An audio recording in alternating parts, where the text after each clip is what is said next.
La première fois que j'ai entendu parler de Claude François, c'était en fait, j'en ai pas entendu parler, je l'ai vu. C'était à Europe numéro 1, pendant que Daniel Philippaki faisait l'émission Salut les copains. On venait de démarrer le journal, ça devait être donc en septembre 62. Et je traînais dans les couloirs comme on faisait à l'époque, parce que bon, c'était pas comme aujourd'hui où il faut une carte de crédit pour rentrer dans les endroits. Je veux dire, c'était libre, il y avait des canapés, on pouvait dire des conneries, tout ça, c'était bien, quoi.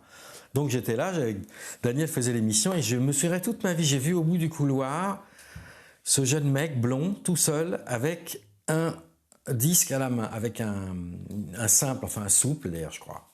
Et il voulait vraiment, ça se voyait, mais je le ressentis, mais ce type, c'est une question de vie ou de mort, il fallait absolument qu'il fasse entendre sa chanson. Et il voulait le faire entendre à Philippe Aki. Moi, je vois très bien, je ferai toute ma vie, je vois ce mec, et donc je vais vers lui, et je lui dis, qu'est-ce que je peux vous aider? Et il me dit, voilà, il me dit, oui, il faut absolument que je rencontre Philippe Aki. Je dis, ah, ça tombe bien, bon, mais pourquoi? Parce qu'il faut que je lui fasse entendre ça. Alors déjà, il y avait pas mal de mecs qui tout le temps disaient, je veux faire entendre des trucs à Philippe Aki. Donc, il y avait des petites cabines avec une platine, là, où on pouvait... Je dis, bah, faites-moi écouter, puis je vais vous dire. Et c'était Belle, Belle, Belle, donc. J'entends ça, hop, je le prends par la main, et je vais voir Daniel, je lui dis, tiens, tu devrais écouter ce truc-là. Vraiment, c'est le hasard absolu. Bon, Daniel était aussi rapide et intelligent qu'il l'est, dit bon bah ça très bien, ok, elle fait ah bon, bah, alors on va mettre chouchou de la semaine, et c'est parti. Et le disque passe 2 fois par jour, ce qui donc était énorme. Et ça, Claude, je crois qu'il ne l'a absolument jamais oublié, parce que le hasard a fait que j'étais une espèce de lien entre lui et Daniel. Bon, j'ai raccourci quoi d'1 heure le truc, parce qu'à mon avis, il serait arrivé quand même hein, jusqu'à Daniel. Et c'est ça qui a fait que ça a été notre premier contact. Et je crois qu'il ne l'a jamais oublié, ça. Ce serait injuste de dire j'ai été le photographe de Claude François, j'étais le photographe de tous. C'était ça le problème. Et c'était assez compliqué à gérer d'ailleurs. Parce que, bon, hein, il fallait pas... il y avait quand même des problèmes d'ego. Mais en même temps, notre chance, c'est que ce journal était incontournable. C'était un parcours obligé. Tout chanteur qui démarrait là était obligé de passer par là. Et je ne vous le cache pas, c'est vrai, j'avais mes têtes. Bon, hein. Il y avait ceux que j'aimais et les autres. Bon, c'est un luxe, je fais ça comme ça. Bon. Et Claude, effectivement, en faisait partie. Ce qui n'était pas simple par rapport aux autres, parce que moi, mon cheptel de passion, c'était Johnny, Françoise, Sylvie, Dutronc, Claude François et Eddie Mitchell. Bon. Ça énervait beaucoup les autres, et ça n'était pas non plus simple à l'intérieur du groupe. Par exemple, il y a eu un moment donné où quand même Eddie, ça l'énervait que j'aime autant Claude François. Claude François, il ne supportait pas beaucoup que j'aime Dutronc. Enfin, c'était assez compliqué à gérer, quoi, ça. Mais c'est vrai que j'ai peut-être fait des photos avec lui, oui, je suis en 71. Alors, les photos avec lui, bon, d'abord la première séance, la première séance, c'était après donc que je l'ai rencontré à Europe, où je lui ai dit, bon, bah, je vais faire des photos de vous pour mettre dans le journal.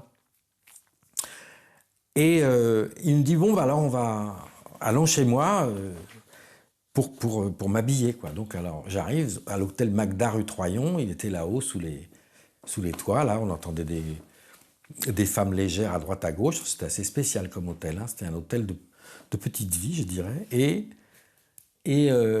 c'était très émouvant pour moi, parce que d'abord, je suis rentré dans cette petite chambre qui était constellée de photos de lui en noir et blanc, de mauvaises photos, mais de lui partout. Bon. Et puis, il avait une armoire avec, je me souviendrai toute ma vie, 2 vestes et 2 pantalons. Point, barre, c'est tout. Mais alors, bon, ça je l'ai souvent raconté, mais j'ai jamais de ma vie vu un type retirer un pantalon et le plier comme ça. Mais j'ai jamais vu ça, ça a pris un quart d'heure. Le mec pliait le pantalon, et ça en disait très long sur le bonhomme, parce qu'en fait, bon, toute sa vie aura été comme ça, après. Une espèce d'obsession du détail. Et ouais, je trouvais ça très émouvant parce que moi j'avais eu toutes les chances, j'étais né à Neuilly, je ne savais pas ce que c'était que l'argent, j'ai jamais eu vraiment de problème. Et là, je voyais bien ce que c'était. Pour lui, c'était ces 2 pantalons et ces 2 vestes. Bon, ils avaient acheté, ça a été compliqué, il était monté à Paris. Faut oublier que monter à Paris, c'est très compliqué à l'époque. Je suis même pas sûr que ce soit plus facile aujourd'hui d'ailleurs. Mais bon, donc, il avait que ça pour se défendre. Et alors, c'était fou parce qu'il me dit alors laquelle je mets. Il y en avait 2, donc je dis bah celle-là. Et puis, voilà, on a fait des photos, je ne sais plus très bien où. Et c'est vrai qu'on ne s'est plus quitté jamais après. Voilà, il faut savoir que de toute façon, presque tous ont découvert l'Amérique avec moi. Parce qu'en fait, je les emmenais à chaque fois. D'abord, j'étais moi, le premier obsédé d'Amérique. Avec Daniel, on était vraiment des fous d'Amérique. On est d'ailleurs responsable d'avoir insufflé l'obsession américaine à toute la jeunesse française. Et je n'en suis pas fier aujourd'hui. Bref, donc tous en rêvaient, donc on les emmenait. Et j'ai emmené Claude là-bas, effectivement. Et bon, c'était formidable parce qu'il était comme moi ou comme nous tous, on était tellement épatés par ce pays qui, à l'époque, représentait vraiment le rêve. Le rêve américain voulait dire quelque chose. Bon, il y avait une distance, oui, il y avait une différence énorme entre l'Europe et l'Amérique. C'est pas comme aujourd'hui où tout s'est rétréci, surtout les distances. Et donc on avait fait la route, on était allé à Los Angeles, à Las Vegas et à San Francisco, je crois. Je me souviens pas très bien de ce voyage, à vrai dire. Je me souviens qu'il était, oui, bien sûr, il regardait tout comme nous. On était sidérés parce que on croyait que, à l'époque, on pensait que l'Amérique c'était comme au cinéma, quoi. Alors d'abord, non, oui, les idées, c'était toujours moi qui avais les idées des photos, parce que j'avais une espèce d'idée préconçue sur ces gens que j'aimais beaucoup en plus, et donc j'imaginais des choses. Alors, la vie en tournée, en plus, avec Claude, était très particulière, puisque souvent, bon, personne n'a jamais compris pourquoi par la suite, mais souvent, il voulait qu'on dorme ensemble, qu'on dormait dans la même chambre, dans le même lit. Et c'était pas du tout, contrairement à ce que pensaient les filles le matin quand on sortait de la chambre, elles étaient effarées, elles se disaient, bon, quelle catastrophe. Pas du tout, c'était simplement parce qu'on passait nos nuits à parler. Or, c'était le seul moment où on pouvait parler, parce que le reste du temps, c'était ou la route ou la scène. Le dîner avec les mecs, hop, après ça, on rentrait. Donc là, on allait dans la chambre et on se couchait et il parlait pendant des heures et des heures de sa vie, de son enfance. Au fait, la seule chose dont il ne m'est pas parlé, pratiquement jamais, c'est son père. Ça, c'est très curieux. C'est la seule chose dont il ne m'ait jamais parlé. Sans ça, voilà, il aimait beaucoup qu'on passe des nuits entières à parler. Il faut dire qu'on avait une chose en commun qui lie, c'est qu'on était nés le 1er février tous les deux. Bon, alors ça crée des liens. Et puis bon, il était blond, j'étais brun, voilà. En tout cas, on espèce d'un peu le même. Je pensais qu'on était un peu le même modèle. Alors, les photos, ben, on les faisait quand on pouvait, bon, parce qu'en tournée, c'était pas évident. Donc, je me souviens, on était allés à l'hôtel, et en passant devant, j'avais vu ce truc-là, j'avais dit, écoute, on va aller à l'hôtel, tu te changes, on prend une bagnole, on se tire et on va la faire. Je sais plus si c'était le soir ou le matin que je l'avais vu. C'est peut-être le soir et le matin, très tôt, on l'a fait. Et voilà, il était tout seul, parce qu'enfin, il n'y avait personne. Parce que quand même, dès qu'il mettait le nez dehors, c'était compliqué. Entre les fans qu'il prévenait et celles qui n'étaient pas prévenues, il y avait du monde. Hein. Bon. Donc, on va dans cet endroit. J'avais toujours aimé beaucoup les villes d'eau avec les vieillards qui boivent de la flotte là, pour essayer de vivre un peu plus longtemps. Et on avait fait cette photo dans ce costard blanc. Avec les chaises vides, j'aimais bien ce moment-là, ouais. Les disques flèches, c'est exactement comment ça s'est passé. C'est lui qui m'a dit, je cherche un nom et un logo pour faire ma maison de disques. Et c'est moi qui lui ai proposé Flèche. Je lui ai dit, attends, toi, avec une pile électrique comme t'es, Flèche, il faut paf, tu vois, parce que ça va vite, c'est nerveux, c'est exactement ce qu'il te faut. Flèche, en plus de ça, je vois très bien le logo, tu vois. Hop, on peut faire zap, un truc qui monte en l'air, comme ça. Donc, avec Régis Pagnès, on avait fait le logo chez nous au journal. Et j'avais dit à Claude, surtout l'avantage, c'est qu'en plus, si tu te casses la gueule, hop, on met la flèche en bas et tu peux toujours t'en servir. Tu vois, bon. Il avait goûté qu'à moitié ce truc-là, d'ailleurs. Mais enfin, il l'avait fait quand même, parce que j'avais fait une photo de lui, donc, devant le logo, en smoking, vainqueur. Et puis, j'avais fait celle où il était en clodo, quoi, avec l'affiche qui descend en bas. Ce qui était formidable, parce que quand même, les mecs, ils n'hésitaient pas.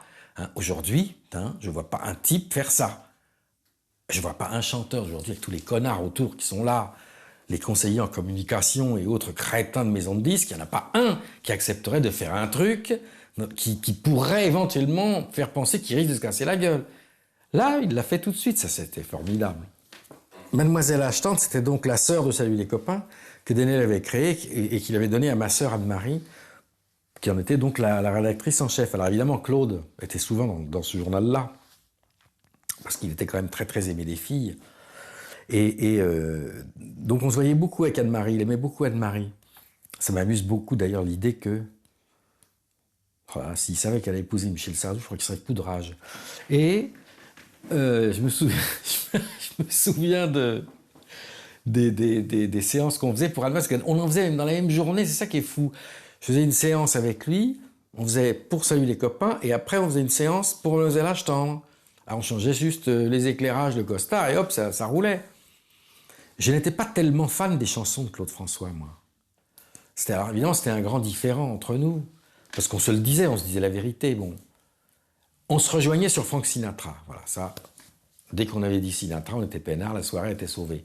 C'est ça, les chansons de Claude, j'étais pas fan, mais il faut dire, j'étais pas fan de beaucoup de chansons françaises, hein, moi, à part Françoise, j'écoutais pas beaucoup les chanteurs français. Bon, bien sûr que comme d'habitude, reste celle peut-être qui me touche le plus, parce que j'ai tellement entendu depuis. et puis ça m'a fait tellement plaisir pour lui, quoi.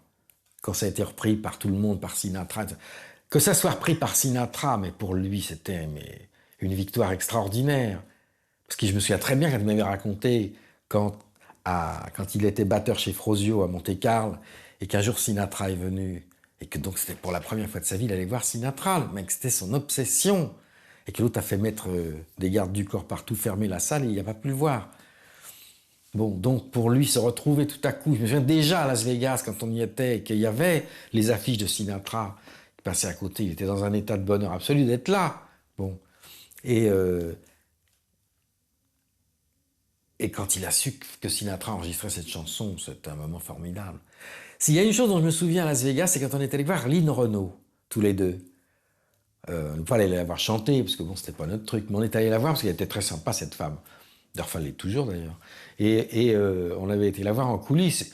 Bon, elle était à Las Vegas pendant je sais pas combien de mois, donc c'était un héros. Parce que c'est une ville épouvantable, Las Vegas. Donc, elle se faisait chier comme un rat mort. Elle était contente de nous voir arriver, c'était extraordinaire. Ça, je me souviens, oui, à Las Vegas. C'est peut-être le seul moment dont je me souviens de Las Vegas avec lui. C'est Lynn Renaud, c'est étrange. La dernière fois que j'ai revu Claude, il me semble, c'est à la Colombe d'Or, un soir où était sorti, il était dans un état, mais on dînait pas ensemble, on était à deux tables différentes, et on n'a pas pu s'empêcher de se parler d'un truc qui l'avait absolument sidéré, c'était le disque de Stevie Wonder. Ça alors, ça l'avait mais mis par terre. Je crois que c'est la dernière fois que j'ai vu Claude, c'est le jour où on a parlé de Stevie Wonder. Ce qui est une belle façon de se dire au revoir d'ailleurs, parce qu'en fait je ne crois pas l'avoir revu après, à part le jour, où il est mort, bien sûr. Je ne pense pas d'abord qu'il aurait pu être intéressé par le cinéma. Je pense qu'à l'époque, en 72, on se voyait beaucoup moins, mais ça, c'est pas tellement lui en particulier. Pratiquement tous, je les voyais moins à cause de mon obsession pour Dutronc, qui m'a porté préjudice quand même pas mal vis-à-vis de tous ces gens-là, parce que j'étais tellement obsédé à l'idée de faire tourner Dutronc.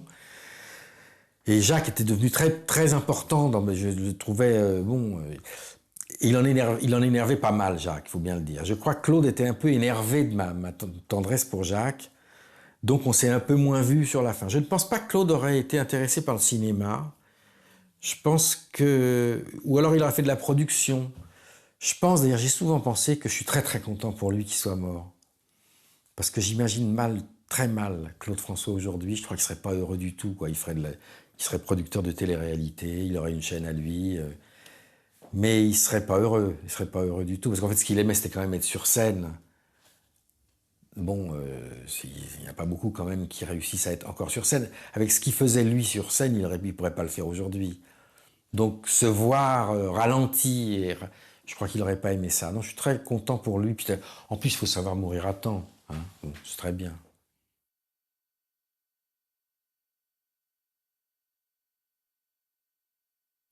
Et Claude est assis sur son lit.